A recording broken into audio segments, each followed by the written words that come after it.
Hmm. Well, that's not exactly what I was looking for. Well, hmm.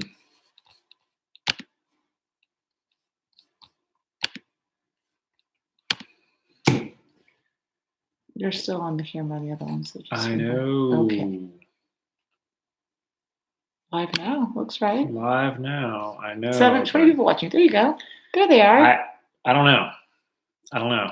There was a bunch of people on the other one, so Well, you're at 27 on this one, so yeah. I'm hoping if anybody was 34. on the There you other go. one, if anybody was on the other one that I was talking to, please tell me you're over I here love that now. Andy finds it funny. Yeah, thanks.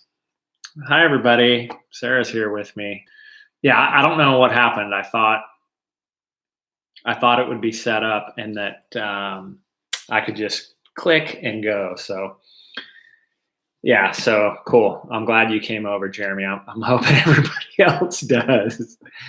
Next time I know, I will do better. I'll do better at figuring this out. It was let me get this thing kind of figured out. It's a learning curve here, trying to figure out how this works. First time I set it up was a live stream, and I realized, man, I don't have a live stream. So again, I'm pretty new to a lot of this stuff. So sweet, yeah, I'm starting to see more. And you're 42. I'm 42. There's an age challenge. I'm 42. There's an age challenge for this too. So let me back this thing up a little bit. So good afternoon, evening, everybody. Sorry. So 30 people. That's cool. I'm glad everybody got prompted to come over here.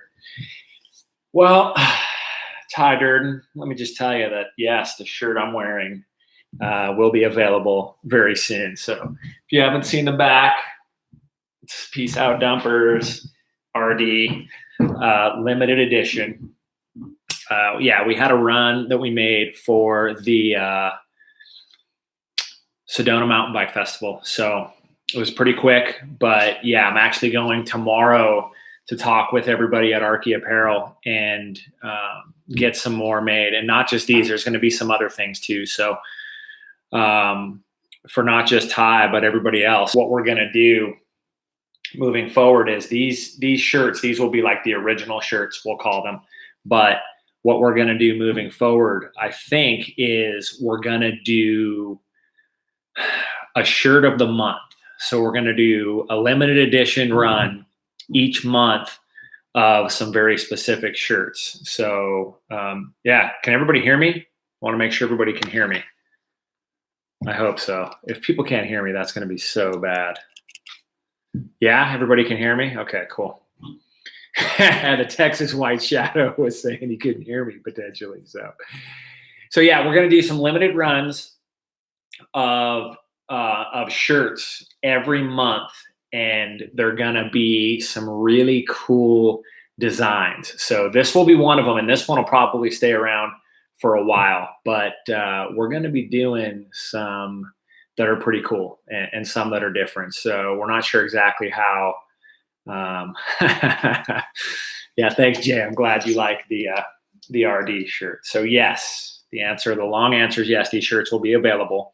And very soon, I'll give you an idea of when and where. Probably on the YouTube, there'll be a link to the TRS website, and you'll be able to buy them there, is what I'm imagining. So yeah, Jay, love that you pointed out that the Rob Drew shirt is what I'm wearing. So yeah, everybody will have the opportunity to buy one, and then everybody will have the opportunity to get on the monthly shirt as well. So we have some rad ideas. I've been working with the design team at Archie Apparel, and they have some really, really cool ideas for what we're going to do. So yeah, I wanted to do this because things are just kind of rough right now. Everything's in limbo on my end. Clinics, we're having to cancel clinics. It's just what you have to do. You can't get all those people. You can't get all those people into one place right now. You have to listen to what the CDC says, and I get it. So the hope now is that we can just find a way to get through to limit what this virus is doing. And I think as a country, it looks like we're coming together to do that, which is really cool. So the sooner we can kick this thing, the sooner we can get back to our normal lives. And I just hope people's lives aren't being disrupted too much. I just hope it's something that everybody can get through. So yeah, I figured jump on, man, let's do a little live Q&A and see if we can get some cool questions. And I actually have 10 of them written down. So I'm going to go through these 10 and then we'll grab some more off of anybody who is watching. So the first one was a good one. It's from my man Rocco, and he asks about a Fox fork. And what he did was, with his Fox fork, he put 80 psi in, and that 80 psi is what it said to do for his weight on the fork. And what he found was he was only using about half of the travel, and it felt pretty harsh. So then he looked at what Pivot said to do, and they said to put significantly less in. And he put significantly less in, and it felt way better. I think he said he dropped down to 60 psi. So I am by no means a suspension expert, but I consulted one, and that's Rob Drew. And what he said was, and it's pretty much what I thought, is you want to run it with as little air as you can to have it not harshly bottom. So the idea is you want to use all the travel. Now, the baseline settings are great. You can always start with those, but in this case, like Rocco's, it was too much. So if it feels super harsh on the top, drop the air and try to use all that travel. Now, the other thing you need to think about is if you're riding and you're doing an hour ride and you have one spot where you bottom pretty hard, but the rest of it is fine, what you might want to do is keep it right there. That one spot, maybe back it down a little bit on that one spot, but at that point, then you're going to be good. You know, you're going to use all the travel you can. But there's other things that come into play too. So you talk about what should the sag be at, like 18 to 20% for the fork. But man, you know, you got to be careful about that. Not all bikes are the same. So if you have a bike that's got a really low bottom bracket and you like to run it pretty soft and it'll sit a little bit low in the travel, that might lead to a few more pedal strikes. So you're going to have to balance that whole thing. The other thing to think about too is if you have a bike that might be a little bit slack, if you're running the pressure or running the fork a little bit softer, you're going to get the bike to lean down a little bit more. So maybe that'll pull out a little bit of that slackness, make the bike feel a little bit better. And as long as you're not bottoming out or pedal striking, then that may be a situation where the thing is working fine for you. So, and as far as forks go, there's a lot of different forks. And I think it's something that's kind of difficult for a lot of people, but I think starting as open as you can, once you get the pressure set right, and then slowly dialing it in from there, I think that might be the best way.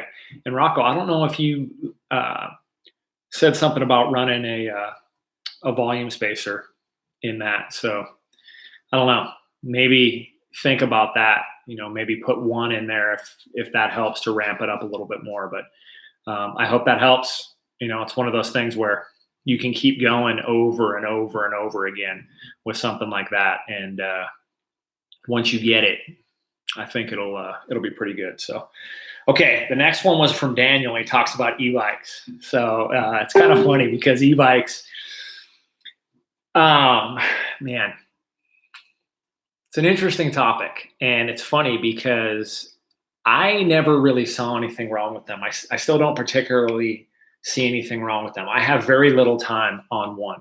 I went and I rode a giant Trance e-bike, Trance E, down at Spider Mountain. And that bike still had tubes in it. I didn't do anything to it. I just hopped on it and rode it. And it was kind of funny because it had pretty cheesy flat pedals. And I still had my my regular shoes, like my clipped shoes on. And I just rode it because we didn't have a whole lot of time and I wanted to get on it. And I had a blast. Thing was awesome. So I had a ton of fun. and I'm really looking forward to another one. I don't know what happened. There was some talk about Giant getting me a Rain E to ride, and I think we're kind of in limbo right now with everything that's going on. But I'm hoping that they'll actually get me that bike, and I can put some time on it. But all I can give you is my opinion, and my opinion is I would love to have one for multiple reasons. I would love to get on one and go ride from my house and do like all of Little Sugar, which is like 50 miles, give or take. I think that would be fun. And everybody I've talked to that's a pretty high level rider that rides them, they say basically it's the same workout. It's the same workout, if not more, because like Rick said, it's a 50-pound bike. You just go 2 to 3 times as far. So I personally don't see a problem with that.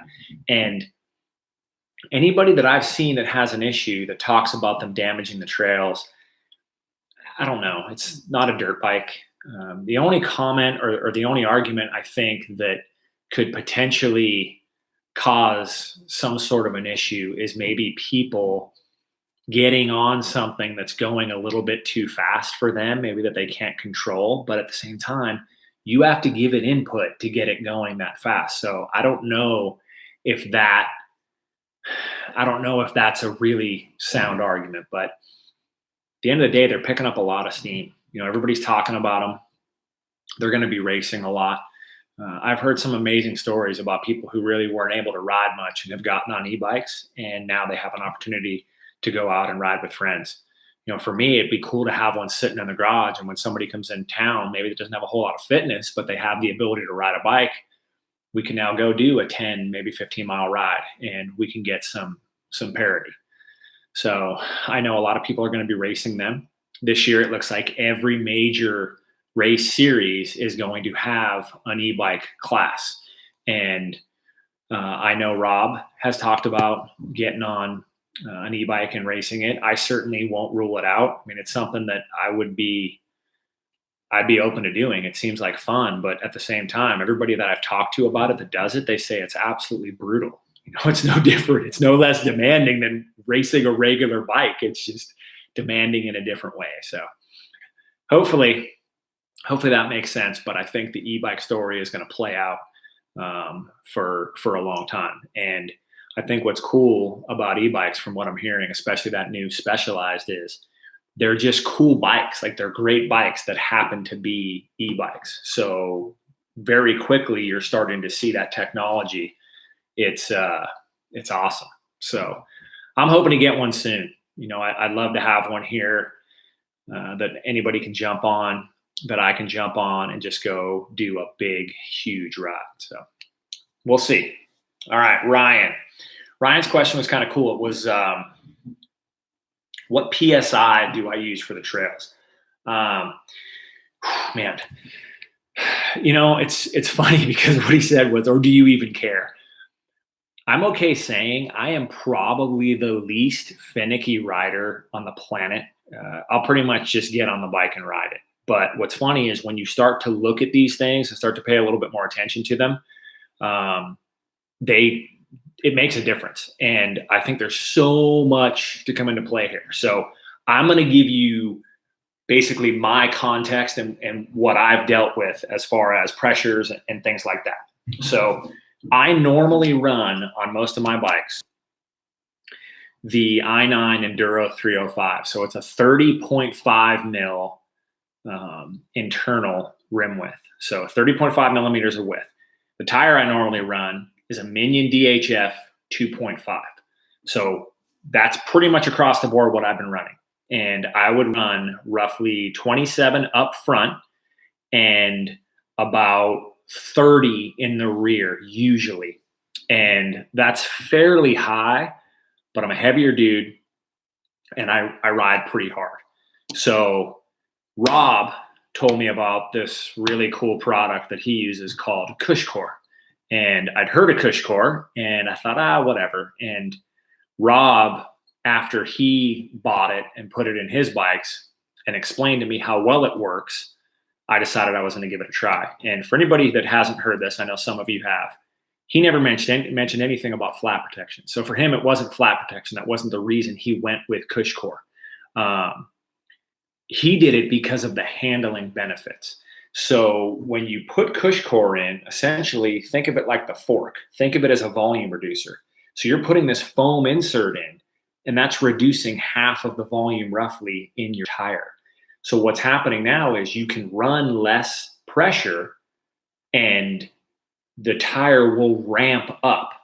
So you're going to get initially way better traction, but the harder you load into it, then the more you're going to get as far as stability with the tire. So again, to give you some context, I told you I was running 27 and 30. We went to the BME with Cushcore. I was running 20 front and 25 rear. So it was a pretty stark difference, and I never had any issues. Never had any issues until one. I mean, I hit something super hard that just blew up a tire, broke a derailleur. I mean, it was bad. Like I went from moving pretty quickly to a full stop, and I rode it out. So that's what the Cushcore will do for me. But I think tire pressure, it's going to depend on a few different things, because what I can tell you is, somebody right there, Greg, said, that's a lot of PSI, but I'm more an XC rider. If you're an XC rider, you're probably running a smaller volume tire, and you're probably running something that doesn't have a very hard casing on the side. So, man, I think it's going to be what's the lowest pressure you can run without rolling the tire off and not getting a pinch flat. And that's what it's going to come down to. And like most things, it's going to take some time. You're going to have to go through some trial and error to see what you can get away with. And man, it's so interesting. I think from ride to ride, I could go up and down. Like, for example, if I just wanted to go ride and do like kind of a trail cross country ride, the 20-25 is fine. I can go all day with that. Now, if I want to leave here and go jump like the bottom of All American and hit that jump line over and over again where I'm really loading up, I'm going to run more. I'm going to probably go 22, 23 up front and maybe 27 in the rear. So it's going to depend on what I'm doing. A lot of jumps, I'm going to run higher pressure. And somebody asked, do you run it front and rear? Always front and rear for us. I know a lot of people have said I only run it in the rear. The problem I see personally with only running it in the rear is dynamically it's so different that you're not maximizing the advantage. There's so much of an advantage running it front and rear that I see no reason not to. And the problem is you can change tuning of the bike based on the Cushcore. It says it's suspension for your tire. So you're going to get much better ride quality.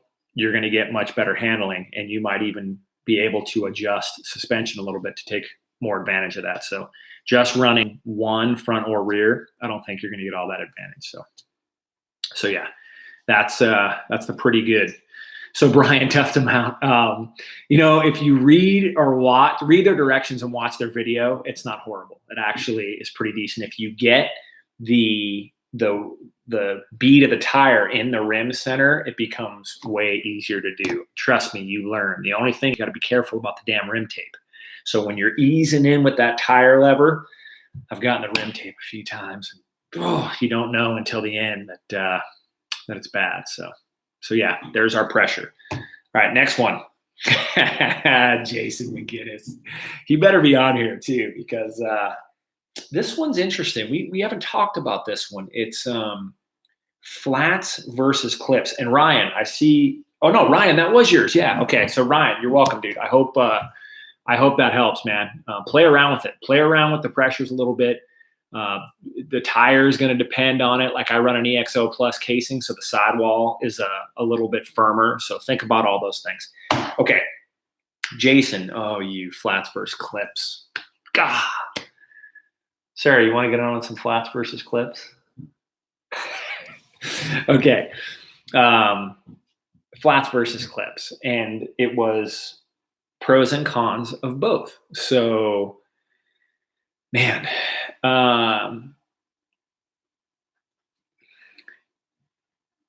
since it's asked of me, I think it's for me to give you my opinion on that.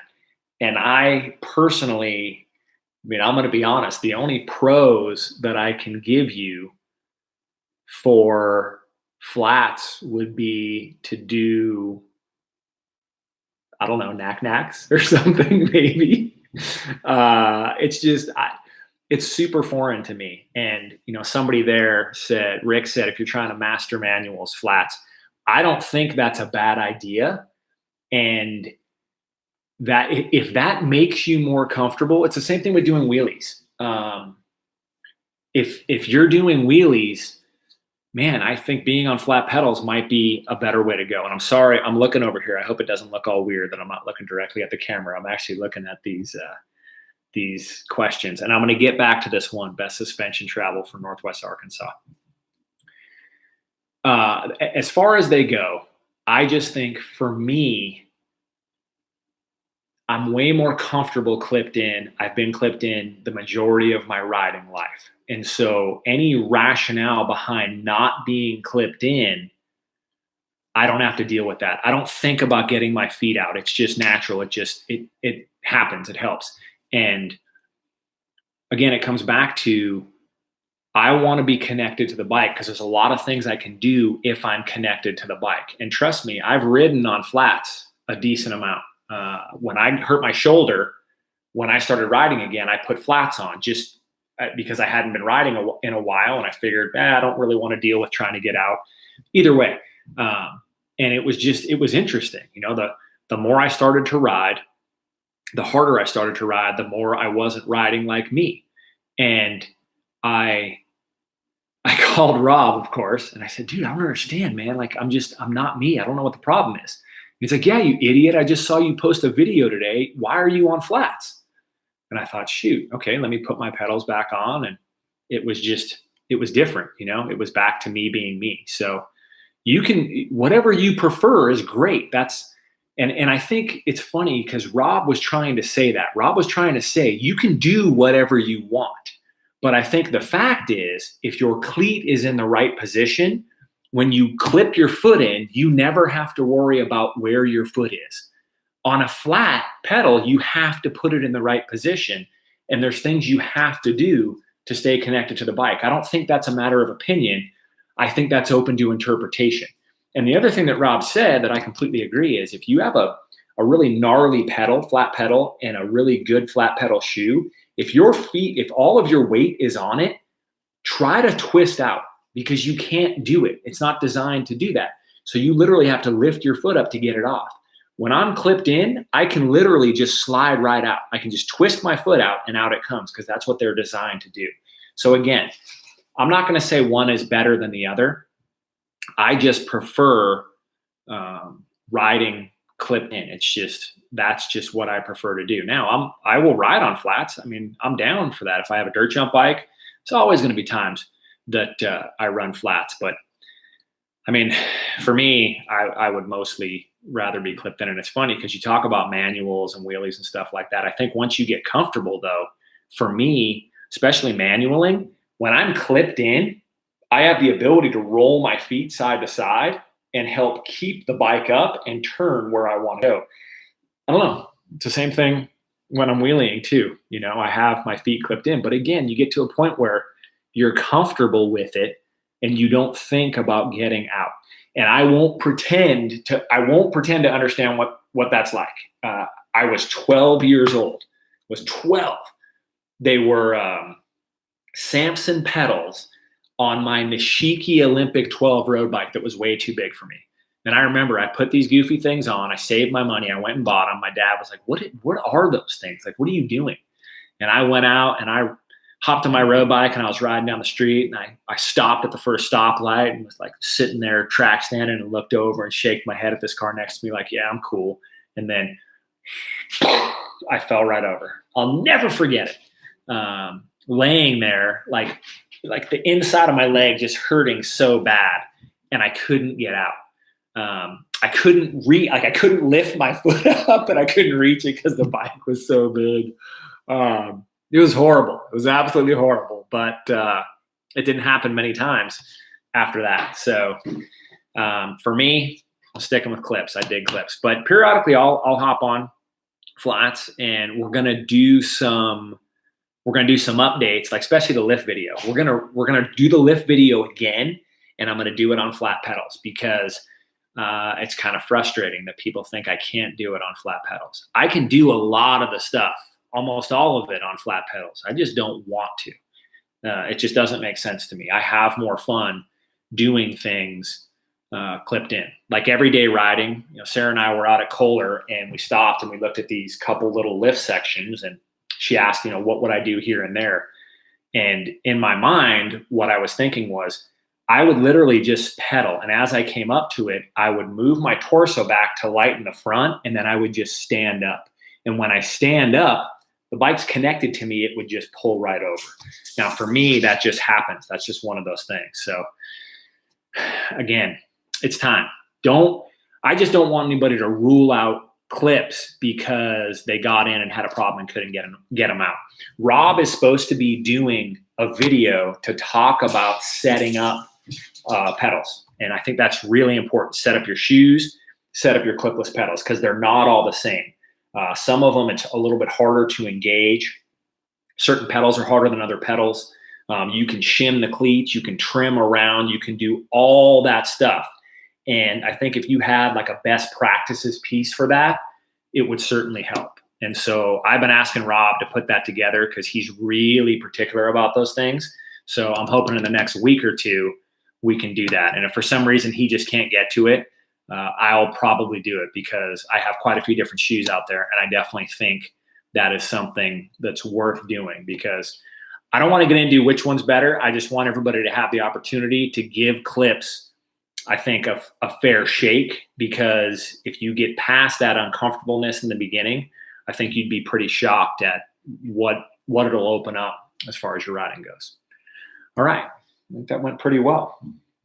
So now we have,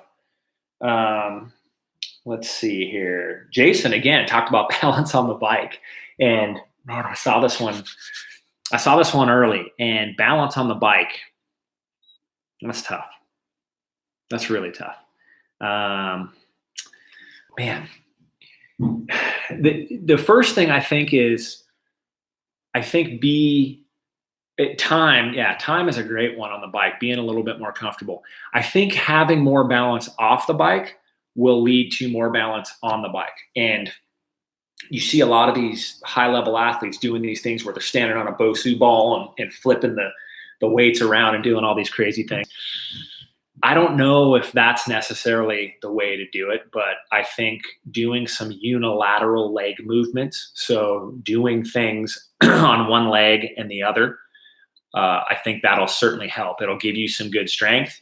It will give you some good leg strength, but it also will give you some good midline strength. And then I think when that translates over to the bike, that will help you balance a little bit more. But the best tip I think I can give you in regards to balance on the trail is, the more you can keep your hips centered over the bottom bracket, I think that's going to help you balance, because that's your home. That's where you should be. And the more you can stay there, the more you can move the bike all around where it needs to be. So I think in those times where balance is key, if you can think about always trying to keep your weight over the bottom bracket and then getting as low as you can, your lower center of gravity, I think that'll probably help. But that's one that I'm going to ask some people.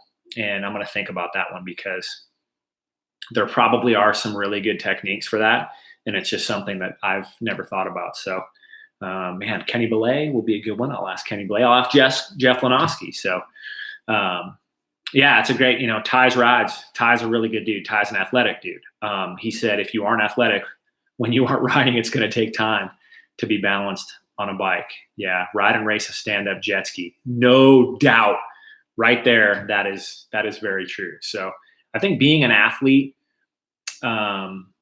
is certainly going to help. So if you're anybody who's riding a bike, if you can get in the gym a little bit and just do a little bit of strength training, I think that's really going to help your riding. So maybe one of those situations where if you got 5 hours a week to ride, maybe spend an hour doing some strength training and mobility, and that might help you a little bit.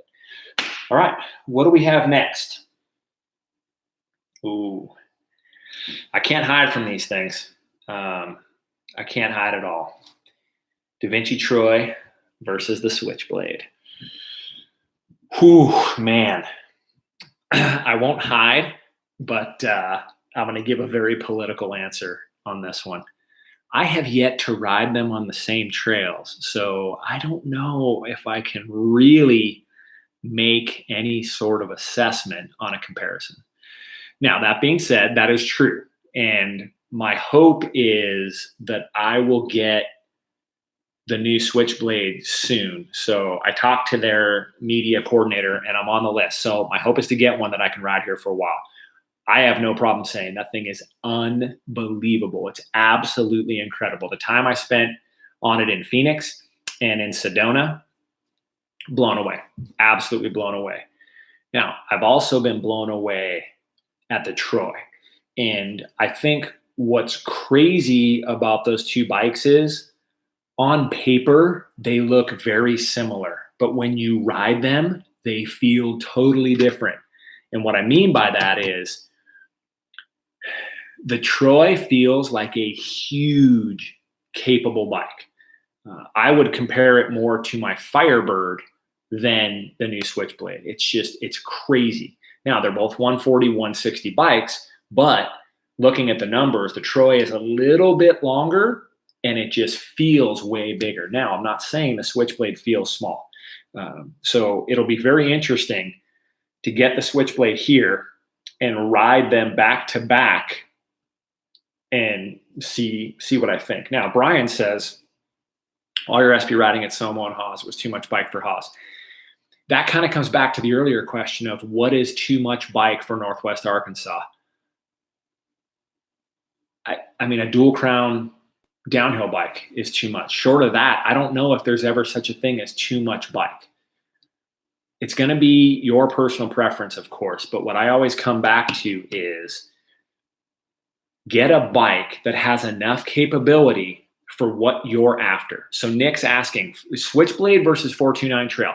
I have zero issue with a 429 Trail. That's an amazing bike. Now, Nick, I will ride some super gnarly stuff on a 429 Trail. It's because the majority of my life was spent jumping massive things on a 20-inch BMX bike.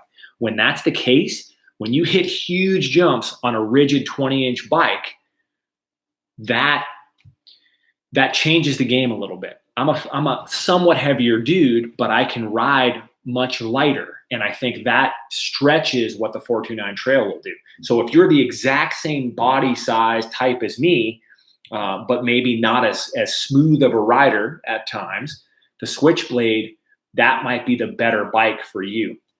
Now you're going to give up a little bit of pedaling efficiency, but at the end of the day, who cares? Are you going to try to race them? You know, that's the thing is, I think it comes back to, what do you want to do as a rider? What are you looking to do? Are you going to do any sort of racing? Well, what kind of racing is it going to be? Are you going to take that racing seriously? Then, yeah, you would probably want to get a bike that's more going to lend to that. But for me, I'm looking for something that will handle the highest limit of what I'm going to do. So if I'm living in Northwest Arkansas, I'm going to buy a bike, and there's any chance that I'm going to go to a bike park a few times a year, I'm probably going to get a bike that will handle that bike park. And what that means is it might not be the best bike for here all the time, but I'm okay with that because I think I'm going to have fun.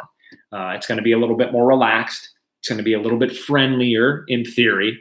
And man, it's going to make me work a little bit harder. So I'm going to get in a little bit more shape. So I don't know. Back to the original question. I rode out of my house and hit the top of All-American on the Troy. And I have never gone that fast in my life. I was absolutely shocked at how fast I was going on that bike. And the only issue I had was it's really long. So it was getting to things before I was expecting it to be. And so I had to make some adjustments. Since then, I've shortened the stem to a 40 mil, and I've put the Troy in the up position, which steepens the head angle a little bit and shortens the wheelbase. And that has been a big, big difference. But man, what I can say is I've pedaled that bike a decent amount, and I don't think it's bad. And I've gone and hit the soil tack downhill on it, and comparing it back to back with the Firebird, I mean, I got corked on that Troy. Like the first couple jumps, I was getting so whipped that I was just thinking to myself, man, I don't know if this is going to work or if it's going to come back. So definitely a great bike, the Switchblade and the Troy, both of them. Really happy with them. And like I said, I'm hoping to get the Switchblade here and ride them back to back on some trails. And once I do that, man, I'll give everybody a straight up answer. Now, a couple people asked about the Evo following. I've never ridden an Evo in my life. The new following looks cool. I love that style, that size of bike, and I would love to ride one. So I'm going to reach out and see if I can get one down the road. And again, it comes back to this is all still very new. I would love to ride every bike I can. So that one, if there's a chance, I'm certainly going to jump on it. You know, for me, that 120 rear, 140 front bike, I mean, I haven't talked about it much, but the mystery bike that I went and rode in the Sedona Mountain Bike Festival was a Da Vinci Django. That's a 120, 140. And I am absolutely loving that bike. And what's funny is I got a medium. So I was going back and forth with the numbers, just thinking, man, I don't know what to do here. The medium, man, it might be a little too small, but the large, I was basically looking at the Troy thinking the Troy is massive. I don't know if I want a smaller bike to be that big. So we decided to go medium on a 50 mil stem, and I'm digging it. It's a pretty fun bike. That 140/34, I guess 130 to 140 makes the big difference. The 130 on the Trail 429 just wasn't doing it for me. I was smashing right through that thing. So I think that that bike at 140 is pretty good. So stealing Evil from Gary, he's got a fleet. I don't know. Maybe I'll have to ask Gary and see what he says. What are your thoughts on bikes that are 160 front, 140 rear compared to more even like 130, 130? You know,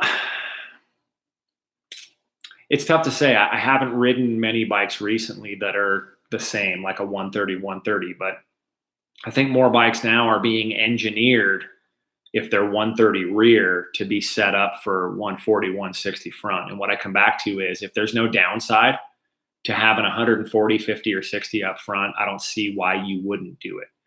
Again, that's what it's going to come back to. Now, I mean, I'm sure you could probably do that if you want something a little bit steeper that turns a little bit quicker. But for me, I'd be comfortable 140, 150, 160 up front just because you can. So next question. Let's talk about Luke. Luke has another one. Man, SRAM versus Shimano in drivetrain and brakes.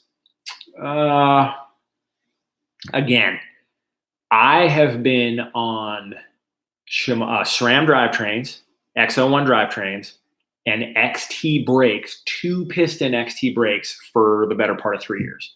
That's it. That's what I knew. And I loved it.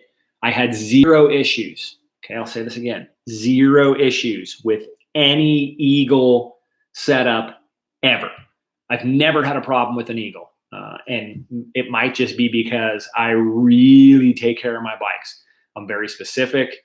I always have them looked over. I don't know, new shift cables, stuff like that. I've never had any issues with them. But I've never had any issues with 2-piston XT brakes.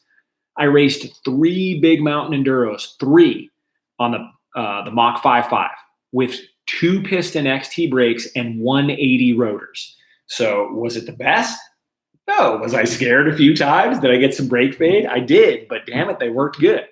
And it's funny because everybody talked about there's no modulation with those. And again, everybody said that, and what I was thinking was, man, I don't have any problems.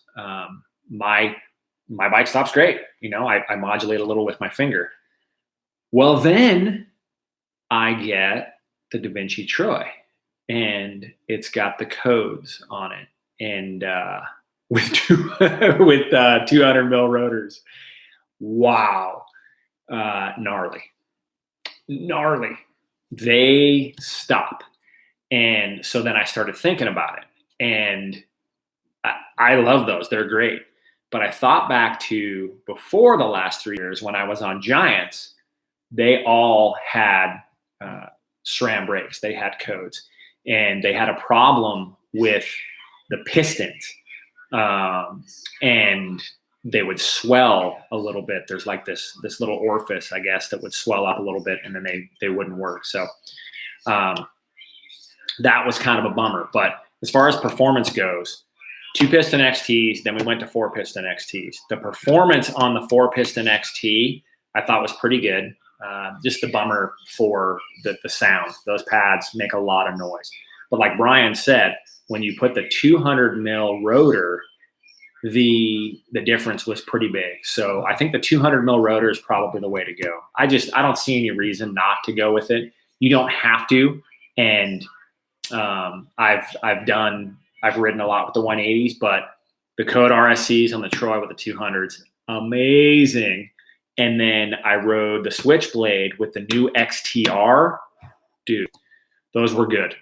Those new XTR brakes were great. And here's the other piece. I got the Trail 429 with the new 12-speed Shimano, and I was pretty excited about it. It had a race face front chainring. It was doing some funny things. It was getting some chain wrap, and I was kind of confused about that. I asked a few people what they said. I got 2 answers. The chain ring is very particular. So the race face chain ring it might not like, but also that it has to break in.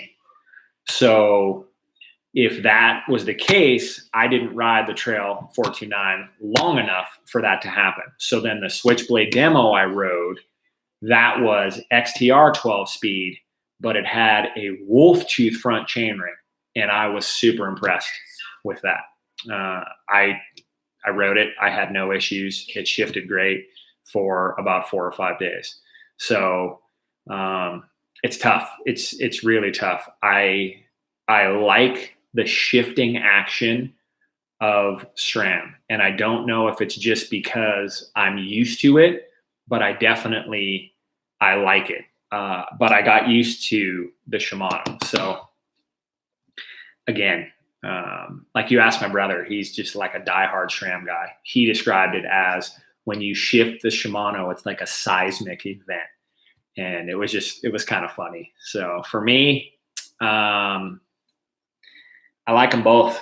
You know, I think it's personal preference. I think it's the deal that you're going to get. I think it comes back to that.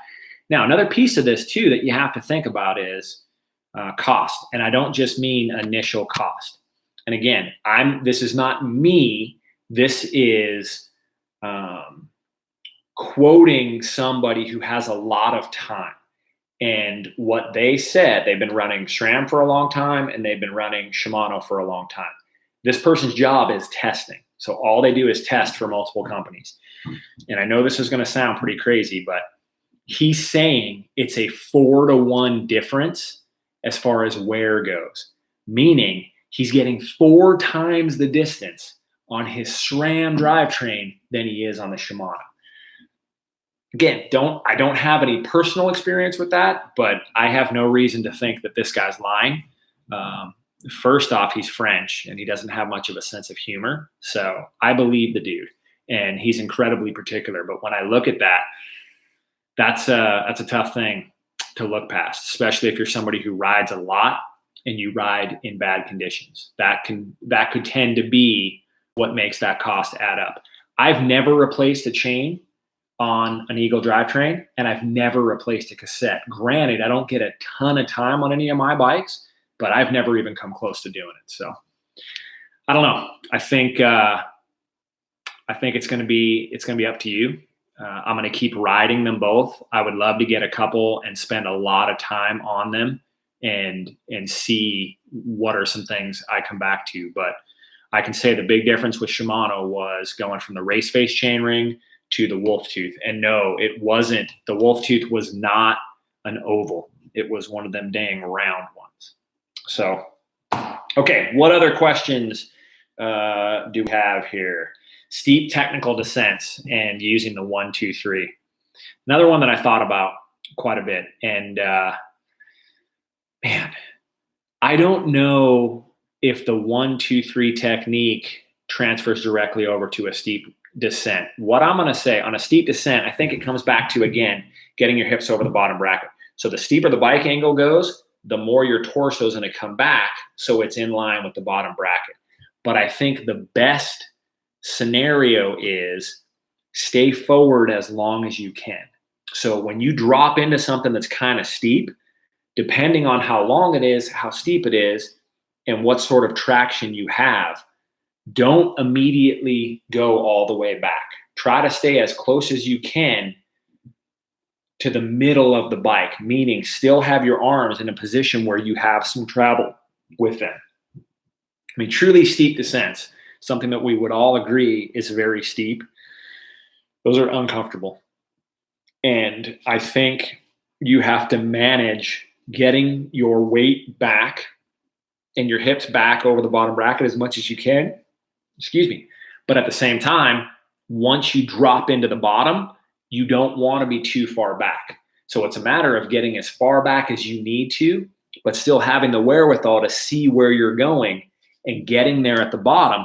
Because if you're all the way back and your arms are all the way locked out and you get a little tense, like some people do, if you hit the bottom and it's a G out, you're not going to be able to absorb that. That's going to bounce the bike away from you and you have no weight on the front.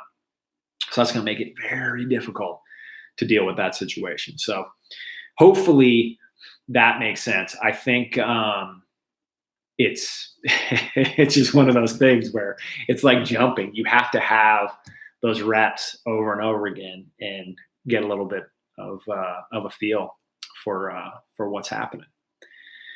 Somebody asked about a Druid in some of those high or the Eminent bikes with the float suspension. I looked at an Eminent Saturday. I was at Mojo Cycles here in Bentonville. They had their grand opening, so I swung by, and they just started carrying the Eminent bikes. They look super cool, and it was pretty unique how the back of the bike, the brake caliper basically floats as well. So if I understand it correctly, it's almost their version of a split pivot, but then they still even more to take a step further and remove that brake from any of the input forces. So it looks pretty cool. I haven't had a chance to get any time on one, and as soon as I do, I mean, maybe it's going through Dave to check it out and see. So the other thing too, somebody asked about, do I work on my bikes? No, we would all be in trouble if I worked on my bikes. I do as little as possible on my bikes. And the reason is I'm not a mechanic. I'm not going to pretend to be. There's a lot of little things I can do. Rocco says the Eminent owner came off as a bit of a jerk in Sedona. I've never met the dude. I don't know. Rob knows him. I'm going to meet him at some point, and I will save my judgment for him. But it's interesting that you say that. I forgot. Oh, no, I don't work on my bikes for the most part. Anything big, I have Drew Cobb from Revolution Mobile Bike Repair do. I'm not a mechanic. My brother's the mechanical one. I can do a decent amount of things, but man, the big stuff where you need specific tools, I don't want any part of that. Like, I can swap a fork out. I can install Cushcore without much of an issue, but like bleeding brakes or putting brakes on, actually building a bike, stuff like that. I'm not doing any of that stuff. I would love to be able to at some point, and when I get a garage set up and all the tools, I would like to do that, but I want to rely on people who know those things and let them do their job. So someday I will get there, I promise. I think we got most of them. Oh no, there is one that I forgot, and this one's kind of cool. Some people can help me on this one. So it's a newer rider, had a question about suspension. The terms, he keeps hearing the terms poppy, active, and planted. And I saw that and I thought, man, that's kind of funny, because how do I answer that? Like, I don't know that there's really any way to answer that right, or answer that where you're going to make everybody happy. Poppy. I think poppy just means that a bike is maneuverable and likes to jump up and get in the air. I rode a, why am I drawing a blank here?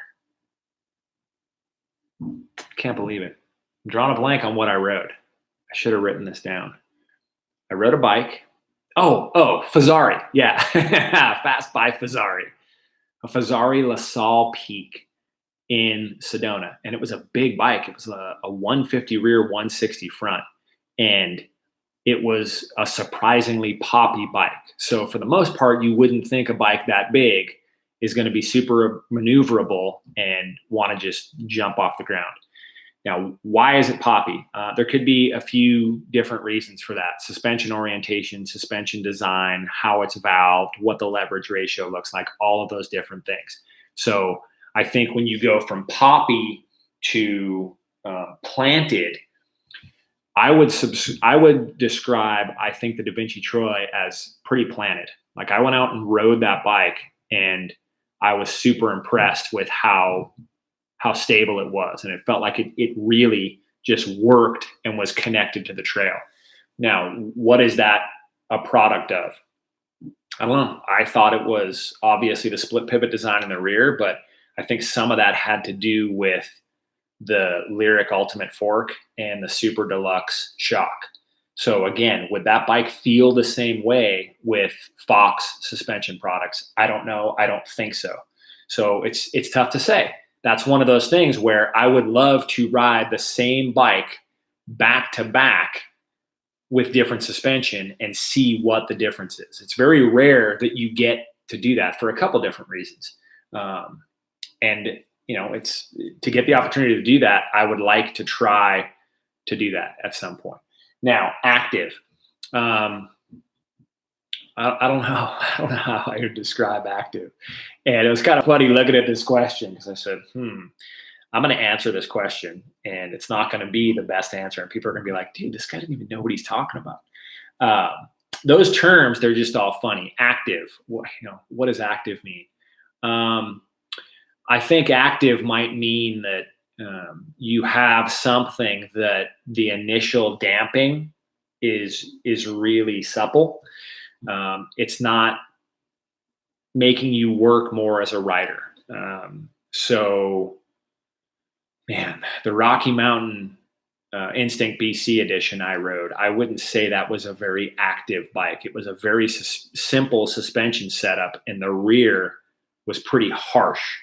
And it was because I wasn't used to anything like that. The more time I was on it, the better it worked, the better I was able to take advantage of what that bike does. And so I think maybe in the end, that's what it comes back to.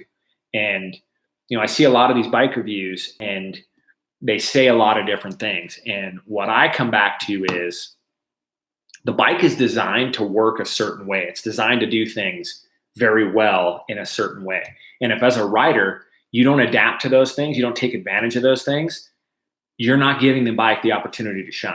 So I got on this Fazari LaSalle Peak, and it's got a really steep head tube, or a really steep seat tube angle, and pretty slack relative to what I've been on head tube angles. Had a 65-degree head tube angle, had a 35 mil stem.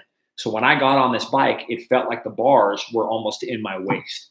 Now, there's a lot of benefits for that. There's a lot of rationale behind super steep seat tube and that head tube angle.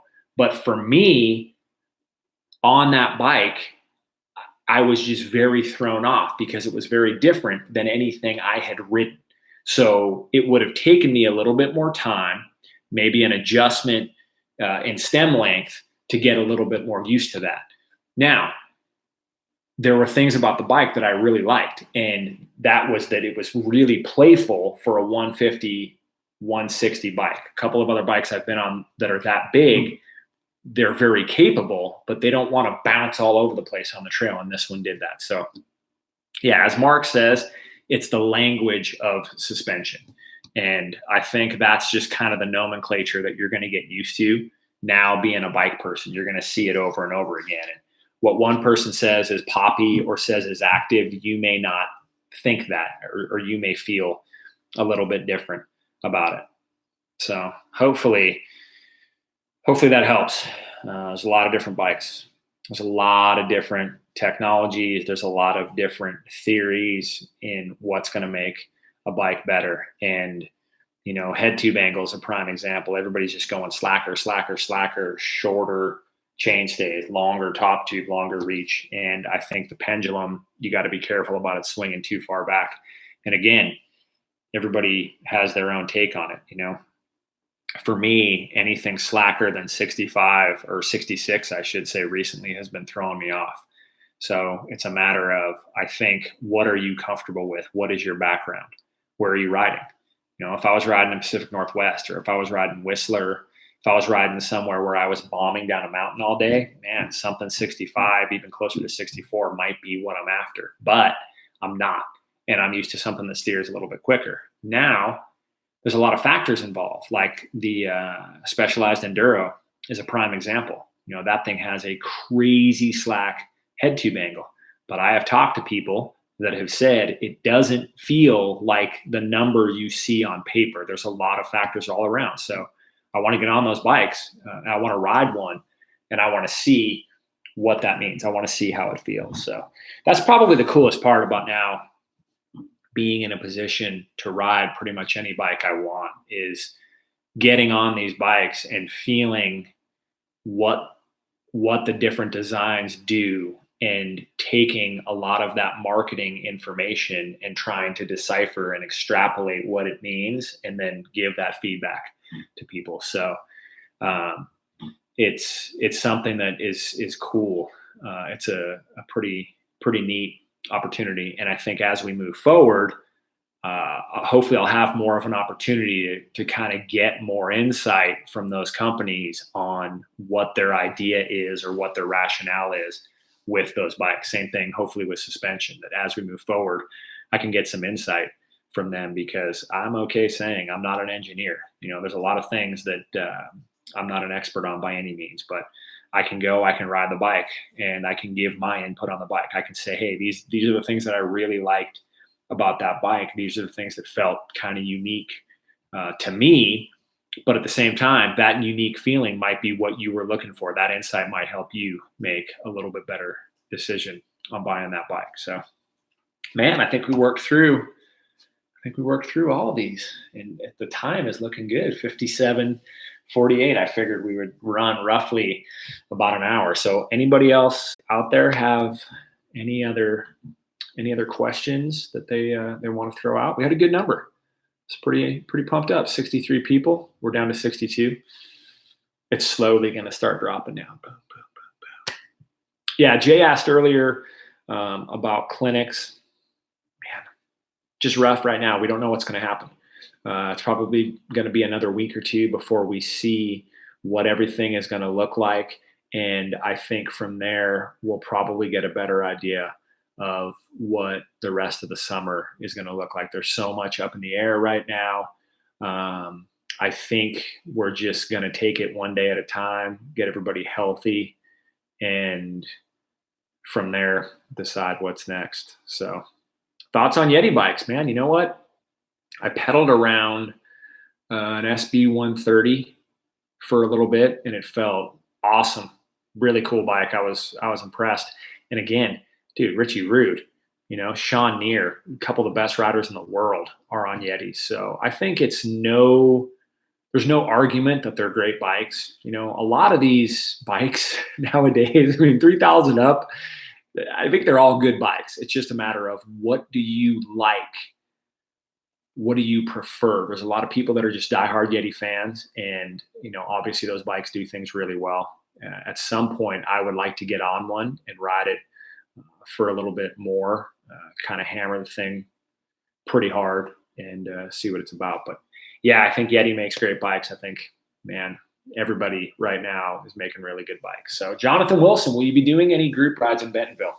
Heck yeah, dude. As soon as this weather passes, it's not raining so much, I would love to do some group rides. So I think my Instagram stories are going to be the best way. So at the Rich Drew on Instagram, and I'll post those things up. So we'll do some group rides, maybe even do some of those pop-up type of clinics, just load the trailer up and, throw everything down and hit some jumps, hit some drops, stuff like that, all those things.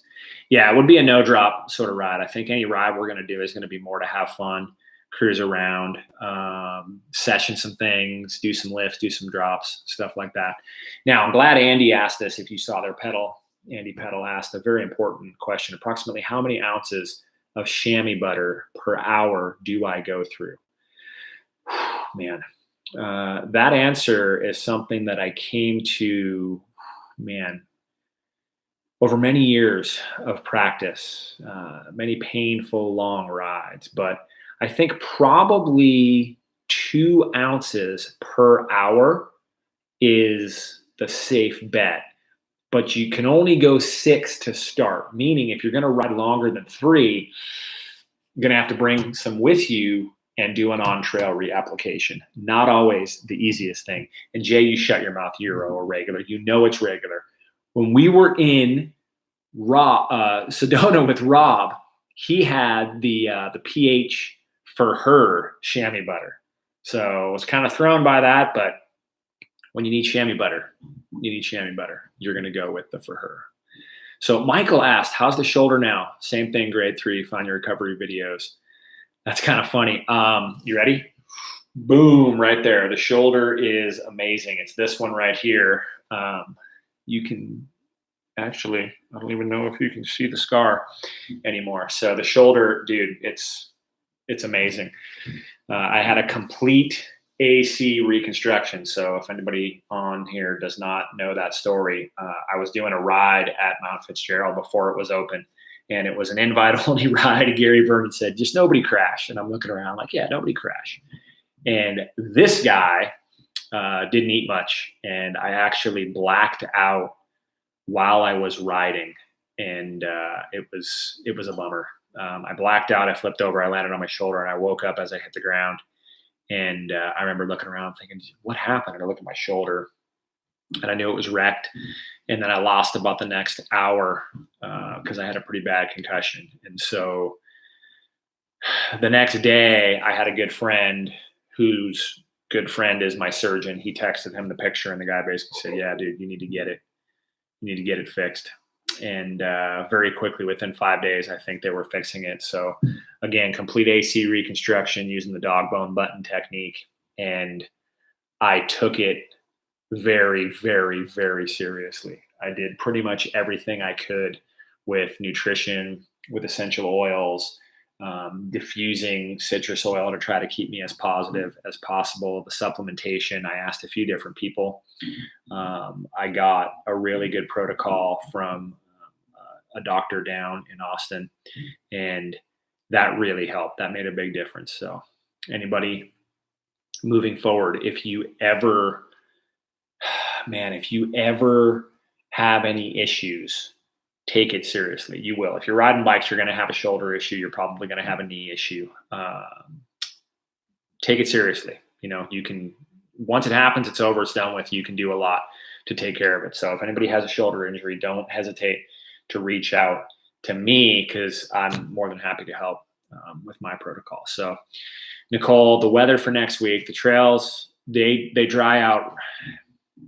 Some of them dry out relatively fast. There's a lot that you can ride. So I think you guys are locked in to come in here. My hope is that we can make it happen. So Brett, yeah, I'm going to be sending an email out tonight that we're probably going to have to push back to mid-April, possibly. So we're going back and forth, and it's not just gathering that many people. That's not a concern. I think it's more the weather.